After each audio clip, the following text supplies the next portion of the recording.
Bonjour à tous et bienvenue dans notre série dédiée à démystifier les transactions SAP. Aujourd'hui, nous plongeons dans les eaux parfois turbulentes de la transaction SU01. Alors accrochez-vous, car nous sommes sur le point de dévoiler les secrets de cette fonction cruciale pour les gestions des utilisateurs dans SAP. La transaction SU01, mes chers auditeurs, est l'équivalent d'un Cerbère dans le monde SAP. Sa mission est de garder les portes de votre royaume SAP en contrôlant qui peut entrer et qui peut, disons, rester dehors. SU01 n'est pas juste une transaction, c'est un outil vital pour les administrateurs SAP. Imaginez un monde où n'importe qui peut accéder à vos données les plus sensibles. Effrayant, non? SU01 permet d'éviter ce chaos en vous donnant le pouvoir de créer, de modifier et de supprimer des utilisateurs. En gros, c'est votre baguette magique pour gérer qui a accès à quoi dans SAP ou dans votre système. Alors, qui a le droit de manier cette puissante baguette magique?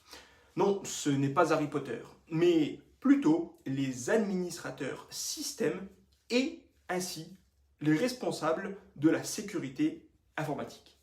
Ces héros de l'ombre armés de la transaction SU01 s'assurent que seuls les élus, c'est-à-dire les utilisateurs autorisés, peuvent accéder aux données de l'entreprise. Vous vous demandez quand utiliser cette transaction? Eh bien, chaque fois qu'un nouvel employé, par exemple, rejoint l'équipe, qu'un utilisateur change de rôle ou de fonction, ou alors qu'il quitte l'entreprise. Nos amis, les administrateurs, entrent en action. Ils utilisent la transaction SU01 pour créer de nouveaux profils utilisateurs, ajouter ou ajuster les permissions ou même verrouiller ces comptes devenus alors obsolètes. C'est un peu comme gérer les invitations à une fête très exclusive. Découvrons désormais dans SAP comment utiliser cette transaction. Nous voici donc désormais directement dans SAP. Et nous allons sans plus tarder lancer la transaction SU01, donc User Maintenance. Il s'agit là donc du titre de la transaction. Donc cette transaction va nous permettre, comme dit, de créer, modifier, supprimer, déverrouiller, bloquer, etc. des utilisateurs de votre base SAP. Cet premier écran de sélection va vous permettre de sélectionner un utilisateur, ou alors ici d'en créer un de toutes pièces en utilisant l'option Créer. Ici, vous pouvez donc renseigner le nom de l'utilisateur. Prenons par exemple le mien pour l'exemple de cette vidéo. Donc ici, vous retrouvez mon utilisateur et en cliquant sur la touche Entrée, SAP va enregistrer donc ce nom ou cette valeur dans le champ et vous aurez la possibilité soit de modifier l'utilisateur, afficher l'utilisateur, supprimer l'utilisateur, créer donc une copie de cet utilisateur ou même encore le bloquer, débloquer et ici une fonctionnalité très importante, modifier son mot de passe. Rentrons en mode modification sur cet utilisateur. La partie Maintain User, ici de cette transaction SU01, comprend différents onglets.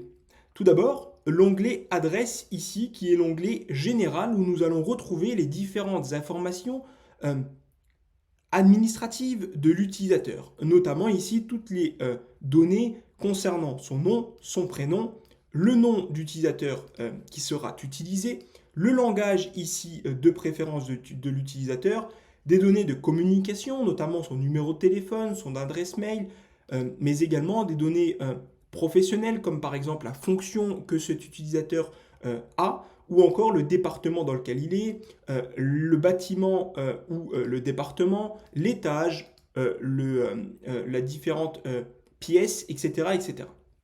Et enfin ici, la notion de compagnie.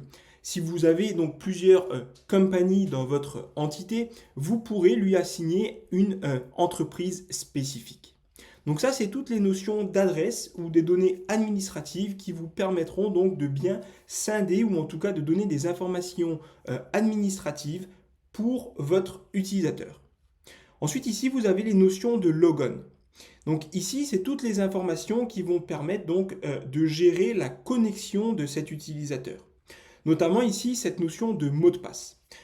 Si vous devez créer ou réinitialiser un mot de passe pour un utilisateur qui a perdu son mot de passe, c'est ici que vous allez devoir vous rendre et vous allez devoir renseigner tout simplement une valeur ici ou un mot de passe provisoire le répéter et vous allez donc devoir ici cliquer sur modifier le mot de passe. Bien évidemment, comme nous venons de le voir, vous avez la possibilité d'en générer un automatiquement. Donc si je clique sur générer, SAP là va renseigner lui-même un mot de passe qu'il aura généré. Donc il s'agit de ce mot de passe là qui est bien évidemment très fort et qui sera ensuite donc utilisé par l'utilisateur pour se reconnecter. Vous avez la possibilité de renseigner des périodes de validité. Et imaginons que c'est un utilisateur qui est là que seulement pour 3 semaines.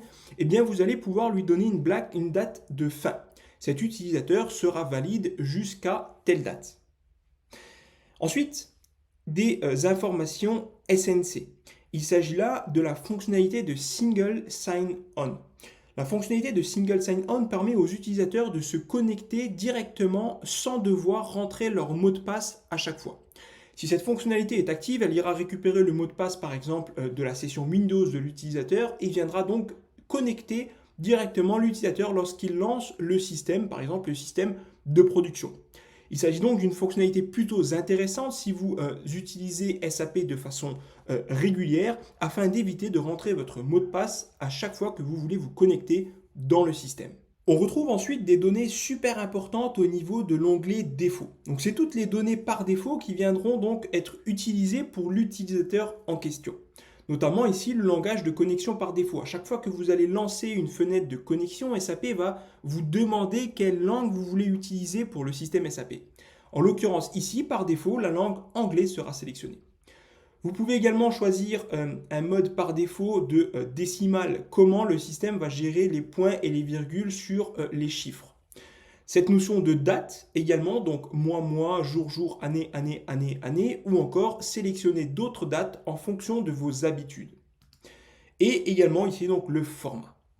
Vous avez également la possibilité de spécifier la notion de spool, c'est-à-dire de rendre par défaut une valeur qui concerne l'imprimante que vous souhaitez utiliser à chaque fois que vous allez effectuer des impressions dans SAP.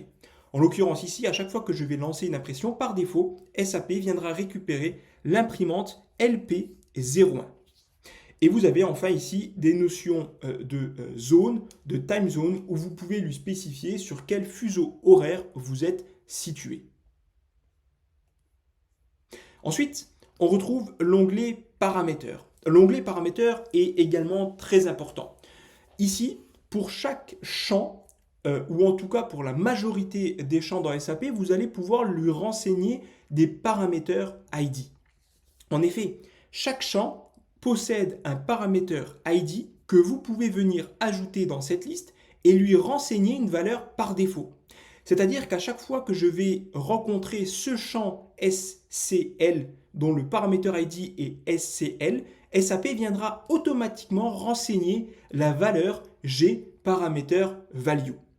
Si par exemple vous êtes dans une transaction qui vous permet de créer une commande d'achat et que vous devez renseigner par exemple le company code sur lequel vous souhaitez créer cette demande d'achat, vous allez pouvoir retrouver le paramètre ID qui correspond à ce champ et lui renseigner ici donc la valeur que vous souhaitez, donc le code de votre company code, la valeur de votre company code. Et à chaque fois que vous allez entrer dans une transaction où ce champ apparaît, eh bien SAP va renseigner cette valeur automatiquement sans que vous n'ayez à le faire par vous-même. C'est un peu comme créer une variante dans SAP, mais ici c'est vraiment faire la distinction sur un champ et l'utiliser de façon automatique sur plusieurs transactions où ce même champ intervient.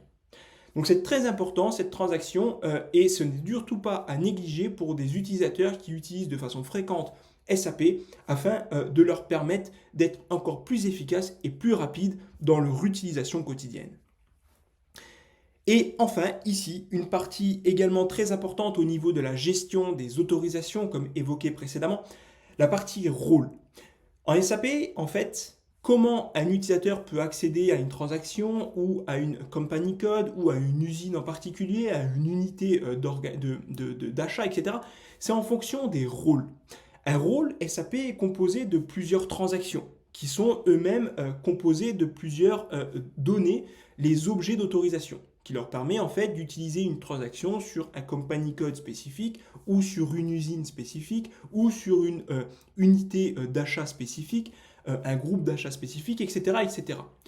Et toutes ces transactions sont donc regroupées dans un ou plusieurs rôles SAP qui seront ensuite attribués ou assignés à un utilisateur à travers cette liste afin qu'il puisse accéder ou créer les données voulues. Et vous avez également la possibilité directement, donc depuis cette vue, de spécifier des dates de début et de fin. Supposons qu'un utilisateur veut accéder à des données jusqu'à la fin du mois par exemple, eh bien vous allez pouvoir lui donner accès au rôle en question jusqu'à une date précise. Et donc vous pouvez tout simplement venir coller le rôle que vous souhaitez directement dans cette liste afin qu'il puisse bénéficier de ces avantages. À retenir également qu'il sera peut-être également nécessaire en fonction des cas de relancer la session SAP afin que SAP puisse prendre en compte les modifications ou les rôles qui ont été ajoutés à l'utilisateur. Si vous êtes bien évidemment en mode display, n'oubliez pas, si vous souhaitez effectuer des modifications, de cliquer sur ce bouton afin de vous permettre donc d'effectuer les modifications nécessaires sur l'utilisateur.